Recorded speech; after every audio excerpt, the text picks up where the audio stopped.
اگر کوئی رشتہ دار غریب ہے، اس پہ قرضہ بھی ہے، اس کو زکوٰۃ دے سکتے ہیں، بالکل دے۔ سب سے پہلے تو غریب رشتہ دار حقدار ہے۔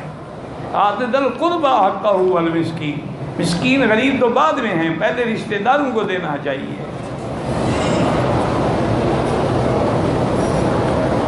ہم یہاں سے گھر جا کر کوئی خیرات کر سکتے؟ کیوں نہیں کر سکتے ہیں؟ کر سکتے، دکھلاوا نہ ہو، خیرات اللہ کے لیے ہو تو کر سکتے۔ وہ خیرات کا معنی یہی تھوڑا ہوتا ہے کہ چاول پکا کے لوگوں کو مدرسے والوں کو پیسے دے دینا خیرات ہو گئی۔ نہیں، تم بھی تو تماشا دکھانا چاہتے ہو نا جی، واپس آیا تو جناب دیکھیں پکائیے، وہ ناجائز ہے۔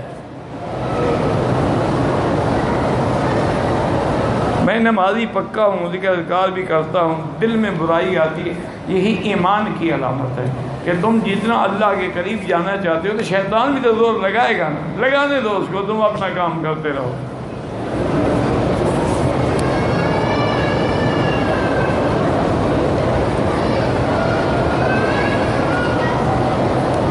کہتے ہیں حضرت عمر نے یہ سمجھا تھا کہ جب حضور کی نبوت قیامت تک ہے تو آپ قیامت تک زندہ رہیں گے، لیکن جب موت ہوئی تو ایک دم میں نے جلال غصے میں آ گئے۔